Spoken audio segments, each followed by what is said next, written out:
whoever took him from me is gonna pay. Bottom line. Who was it? We will not stop until we get this guy. Dirty cop beat up Diana B. What? If you're in some kind of danger, I need to know. I'm not a ghost. I can fix whatever problem I'm in. Hi and welcome to Butter Movies. Members of Carter's task team lash out when the group's sustainability is endangered. Which means Diana and Tariq could also receive some possibly negative news. Tariq and Braden meet with Noma and Kane. Tariq's enemies are in a difficult position because Tariq has Agent Young's proof against Noma, while Anya, she is definitely unaware of her mother's illegal activities. Tariq explains, I've set up for the information to be sent to Anya and the police if we should get hurt or anything else happen to us. Basically, Noma is kind of trapped with his new terms, which are for her to leave them alone.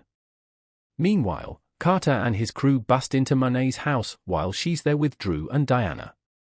Monet has been ignoring the dirty cop's calls, and he's there for his cut, but he wonders whose stash she was stealing from when he caught her. She claims not to know, he threatens her with jail or death, then holds a gun to Diana's head to force Monet to answer. When she can't, Carter's team arrests Drew and throws him in jail, ordering him to finish off a guy who survived Carter's team's attack and who can identify them.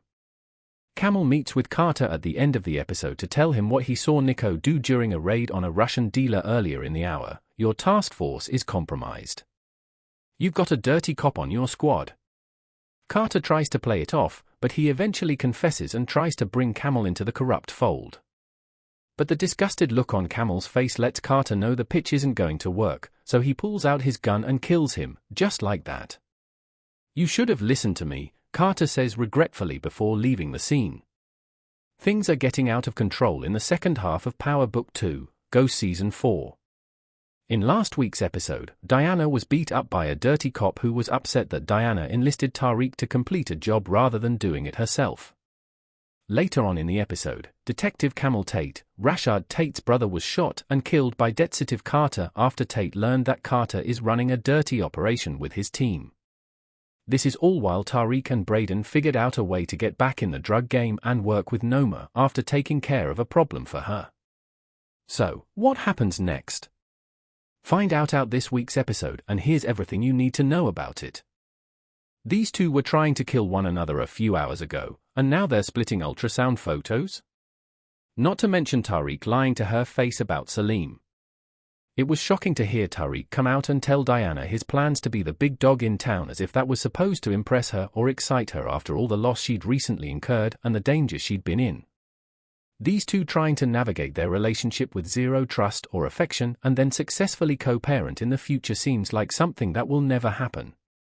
It makes you wonder whether Tariq will rethink his plans for total bloodshed. Hint, the answer is no. Diana was not the only Tejada with a choice to make. Monet decided that she was finally ready to step up, put on her world's best mom hat, and reunite a family that had been fractured beyond repair. Power shows can be so comical in the way they have people ready to fight to the death and then turn around soon after that and have them talking about the depth of familial bonds and the need for everyone to put aside attempted murder and come together for the greater good. Much like Tariq, she had a decision to make about her next move, and just like Tariq, she chose the business, though she sprinkled in some talk about the business being second to family that I don't believe for a second. Monet doesn't want to leave the business because it's all she knows. It's scary to start over. We watch Tariq have to sweep a floor with disgust for a single shift and then balk at the idea of a life spent in honest work.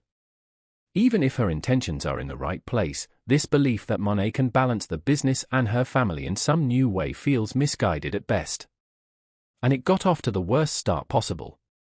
For all those who knew there was something majorly off about Detective Carter, I'm currently slow clapping in your honor because not only is that man dirty, but he's also unwell. Carter has been laser-focused on Tariq and Monet, and while he appeared to be after them because he wanted to rid the streets of drugs and make New York a safer place, he had a rather twisted. In watching all of these shows, a common theme is everyone born into the life or existing in a world where the game is their life, unable to escape it, and most don't even want to. Monet doesn't want to leave the business because it's all she knows. It's scary to start over. We watch Tariq have to sweep a floor with disgust for a single shift and then balk at the idea of a life spent in honest work. Even if her intentions are in the right place, this belief that Monet can balance the business and her family in some new way feels misguided at best. And it got off to the worst start possible. For all those who knew there was something majorly off about Detective Carter, I'm currently slow-clapping in your honor, because not only is that man dirty, but he's also unwell. Carter has been laser-focused on Tariq and Monet, and while he appeared to be after them because he wanted to rid the streets of drugs and make New York a safer place, he had a rather twisted agenda. Monet and Drew had no choice but to agree, but Carter's cockiness was next level for a man who had just laid all his cards out on the table in front of a woman who would now make it her sole mission to bring him down. Of all the ways I saw this Carter storyline going, this was not one of them. He's crooked, sick, dangerous, all of the above. So, as we head into the final 5 episodes, we've got Tariq on a mission to become the biggest drug dealer in the city. Conversation with Braden, where Tariq finally acknowledged and accepted the similarities between him and Ghost. Despite this realization, Tariq still doesn't fully see how similar he is to Ghost. Just like his father, Tariq is quite inconsiderate to the needs of loved ones around him, and he can't seem to prioritize their issues as he does his own. When Braden voices his issues during an argument with Tariq, they get brushed aside as Tariq tells him to take this *T on the chin like I do every day. Later on, Tariq expects Diana to be okay with him being deep in the drug game as they raise their child, as opposed to pretending to be out of it like Ghost did.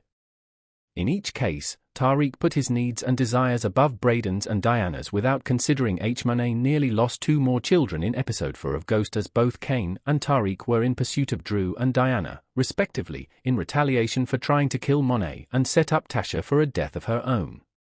When Monet learned of Diana's pregnancy, she immediately called off Kane moments before he would have killed Drew, and she also convinced Tariq not to do the same to Diana. Now, it's time to put the family back together, but Monet wants to do it the easy way. The drug game is what tore her family apart, but now, Monet is hoping that it can bring her family back together. Realistically, that is the easy route towards rebuilding the family. All Monet knows is the game, and she's leaning on that to fix her past mistakes and right her wrongs with the family, but the drug game isn't a place for nurturing a family. If Monet wants things to be different, she has to take another approach. 6th episode of Power season delves into Rick's plan. For Tariq, the time we had been waiting for finally arrived in Power Book 2 Ghost Season 4, Episode 6. It was actually 2 moments. The first is that it was during college parties that Noma eventually learned about Tariq and Braden's covert drug enterprise. After the identical bag of coke was presented to her and claimed to have come from Stansfield, and also found bag of coke in her daughter Anya's bag. In the second instance, Tariq acknowledges for the first time that he is just like his father. Tariq discovers, following a series of incidents that threw him off course, that he must use his father's skills to become an apex predator in order to dominate the drug trade, protect Braden and his mother Tasha, and secure his own safety. It looks to be a preface to Season 4's epic second half, which premieres a full reminder of what makes the show so engaging, even as we approach the final stretch of the series. One standout element was the introduction of Carter as a villain. In contrast to previous antagonists like Jukebox or Ray Ray from OG Power, who were ruthlessly cold-blooded and unhesitant about killing innocents, Carter is driven by a warped sense of righteousness. His belief in his own moral high ground makes him a particularly compelling villain, and it's a shame we didn't get to see him in this role earlier, given this is the final season of Ghost. There's so much potential in his character that feels rushed with the season's limited time. The episode did a commendable job tying together various plotlines, a feat that the show manages well. The interconnectedness of characters has been a strong point, making the story feel cohesive. While some may disagree, I appreciate how rarely the characters feel disconnected from each other. In the mid-season premiere, Tariq brutally stabs Zion, leaving him barely clinging to life before ultimately shooting him to finish the job. Meanwhile, Diana faces a terrifying ordeal of her own. After refusing to cooperate with Officer Felicia's scheme, she is violently assaulted. The situation is even more distressing because Diana is pregnant, and the attack specifically targets her stomach, heightening the danger and emotional intensity of the scene. Michael Rainey Jr. previously explained that he felt it was unrealistic for Tariq to be involved in major physical fights while attending college. However, this time, Rainey Jr. believed the situation was different, as Tariq was forced into a life-or-death situation where he had to kill Zion. He shared how this heightened the stakes and how ready he was to mentally and physically prepare for the intense scene, understanding the gravity of the moment for his character. "Well, I was just thinking, Tariq needs to do what needs to be done. You get what I mean when I say that if you got to stab up some people, then stab up some more? I was only about ready. I thought, damn. Let's make it exciting, another action scene," remarked Rainey Jr. In relation to combat sequences, this episode caught in the middle of a drug bust by his task team. Monet and Drew's gang, excluding Ice, who was slain by Carter, have to give him 35% of their earnings and promise not to kill any people in order to avoid being arrested and facing possible jail time or even death. Tariq was first opposed to Diana's desire to keep her kid, but he eventually comes around to the notion after going on an acid trip. He must first come to an understanding with Diana because the two are at odds about Tariq's involvement in the drug trade while simultaneously becoming a father. Kane and Noma's romance continues, while Braden's own becomes the subject of a big argument between him and Tariq. Tariq learns two things when he finds Braden and tells him what happened. 1. He's using cocaine backstage, and 2. Elle is well informed about their company. Tariq is not pleased with either outcome. There, he gets into a disagreement with Braden, who says that Tariq's problems always outweigh any negative things that may be happening in his own life. But when Elle confesses that she put some acid in Tariq's water bottle earlier that night, all of Braden's animosity toward his friend is forgotten. Monet calls a family meeting, saying they need a reset, even though Kane is unwilling to get past the fact that Drew and Diana tried to have her killed. "If I can forgive them, Kane, you can too," Mama Tejada points out. He can't, and he leaves, but not before telling Diana that having her baby will be the worst decision she has ever made. Monet wants them to cut all the outsiders out and focus on their family, but Drew wants nothing to do with the Tejadas, and he leaves, too. When it's just the Tejada women left, Monet promises that she'll leave Diana to make her own decision about the future of her pregnancy, then outright says that the baby might be a chance for a fresh start to do family the right way. After Monet apologizes to Drew, he agrees to help her get some product to restart the business, which she promises will support the family, and not the other way around. So he recruits some soldiers and forms a plan to steal some of Noma's product to prime the pump. Tariq has had to clean up messes he made. Not too long ago, he expressed his desire to leave and returned for Tariq, but Tariq was right to question Braden's genuine commitment to their work. One of Tariq's worst traits is his limited perspective on the world, which stems from his incapacity to look beyond his own existence. He has no idea how to be a love partner or a friend to anyone. You could argue that he sort of understands what it is to be a son, but it would be too obvious, so I couldn't type it without scowling. One thing you can appreciate about Braden, though, is that he and Tariq can have a knockout, heavyweight fight, but the second Tariq was in trouble, Braden went running. Braden's taste in women is so awful. Elle seems like a decent girl who's been dealt a lot, and it's true that this is a crime, but in 2024, we don't try to make people loosen up by giving them drugs. Although it was kind of them to provide Elle with a more complex storyline than just the girl Braden is sleeping with and is slowly getting him hooked on coke, I was not impressed with this small plot that left Braden in such a horrible situation. That's exactly who Braden is at his heart. You'd think after Power Book 2 Ghost has returned to our screens with the first of its final set of episodes. The mid-season finale aired back in July, leaving fans on tenterhooks with a dramatic cliffhanger. The show has followed a new cast of characters led by Tariq St. Patrick, the son of notorious drug dealer Ghost, as he has followed in his father's footsteps, entering the drug game. Catherine Busby, president of programming for Starz, called the final season explosive and a fitting crescendo in a decade of an immensely popular franchise. Thankfully for fans of the franchise, it is still set to continue on, with Book 3, Raising Kanan, and Book 4, Force both moving into new seasons, and a new prequel series called Origins on the way. The first episode of Power Book 2, Ghost Season 4, was released on Friday the 7th of June, and episodes were released weekly on MGM Plus on Fridays in the UK. Season 4 Part 2 premiered on the 6th of September, with the first of the final 5 episodes. This means that fans can expect episode 7 to be released on Friday the 13th of September, 2024. The upcoming episodes will explore into Tariq St. Patrick's tumultuous journey. Michael Rainey Jr. returns as Tariq, who finds himself facing a situation strikingly similar to his late father, Ghost. Tariq must navigate the balance between leaving the criminal world behind or stepping up to take over. Monet Tejada, portrayed by Mary J. Blige, will continue to deal with intense family drama and obstacles, especially after her confrontation with Detective Don Carter, played by Michael Ealy. Meanwhile, Noma, played by Caroline Chickasee, will face challenges as she maneuvers through the drug game while managing complications introduced by her daughter. Just when it seemed like Diana and Tariq could work things out with their child on the way, Tariq dropped a bomb on Diana, but telling her his plans to remain in the game as they raise their child. Diana, traumatized by how her experience with parents in the drug game, is set on her keeping her first child as far away from the game as possible. So, she makes it clear to Tariq that his plans won't work for her and their child. Just like Drew, Diana is set on putting herself first and prioritizing her wants and needs. This means putting herself and her future child above the needs of her family for once.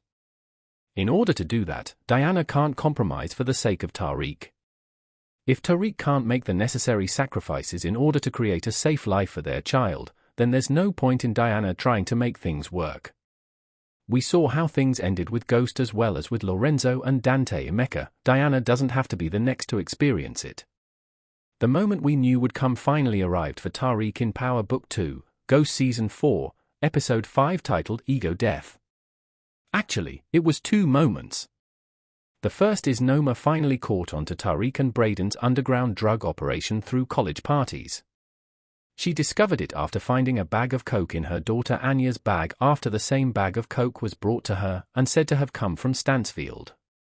Noma walks into the next college party with Kane to see the operation live in action, and though their plan is to kill Tariq, they're forced to put a stop to it after Tariq uses Anya as a distraction. The second moment is Tariq finally accepting that he is no different from his father. After a string of events that knocked him off his path, Tariq realizes that he needs to use his dad's qualities to become an apex predator to stand at the top of the drug game and ensure the safety of himself and loved ones like Braden and his mother Tasha. It foreshadows what appears to be an epic second half to Season 4, which begins later. These two were trying to kill one another a few hours ago, and now they're splitting ultrasound photos? Not to mention Tariq lying to her face about Salim. It was shocking to hear Tariq come out and tell Diana his plans to be the big dog in town, as if that was supposed to impress her or excite her after all the loss she'd recently incurred and the danger she'd been in. These two trying to navigate their relationship with zero trust or affection and then successfully co-parent in the future seems like something that will never happen. It makes you wonder whether Tariq will rethink his plans for total bloodshed. Hint, the answer is no. Diana was not the only Tejada with a choice to make. Monet decided that she was finally ready to step up, put on her world's best mom hat, and reunite a family that had been fractured beyond repair. Power shows can be so comical in the way they have people ready to fight to the death and then turn around soon after that and have them talking about the depth of familial bonds and the need for everyone to put aside attempted murder and come together for the greater good. Much like Tariq, she had a decision to make about her next move, and just like Tariq, she chose the business, though she sprinkled in some talk about the business being second to family that I don't believe for a second. Monet doesn't want to leave the business because it's all she knows. It's scary to start over. We watch Tariq have to sweep a floor with disgust for a single shift and then balk at the idea of a life spent in honest work. Even if her intentions are in the right place, this belief that Monet can balance the business and her family in some new way feels misguided at best. And it got off to the worst start possible. For all those who knew there was something majorly off about Detective Carter, I'm currently slow clapping in your honor because not only is that man dirty, but he's also unwell. Carter has been laser-focused on Tariq and Monet, and while he appeared to be after them because he wanted to rid the streets of drugs and make New York a safer place, he had a rather twisted agenda. And at the end of the day, it's Tariq's way or no way. There's a reason that man is alone, not a friend or person in his corner, outside Braden. Tariq's problems are always the biggest. They're always the most important. And it's high time someone told him about himself, and I'm glad it was Braden, even if I was nodding along with both of them when they were getting their whacks in. Braden's done a lot for Tariq, but Braden has also messed up. He's made messes Tariq has had to clean up. He wanted out not long ago and came back for Tariq, but you can't blame Tariq for having doubts about how invested Braden truly is in what they're doing. Everything Monet is doing feels too late. The damage has been done, and she's dealing with adults with their own lives and ambitions. They no longer feel the pressure and need to conform to their mother's wishes. Kane's got his own thing going on. Diana's been saying she's out and being with child, there's less insistence she put herself in danger. And Drew, well, he's always had one foot out the door, and he's ready to move the hell on now. Props to Drew for being the one person to hold Monet accountable. He's said what he's felt, and he's made her work for his forgiveness, which was something he didn't have to extend to her in the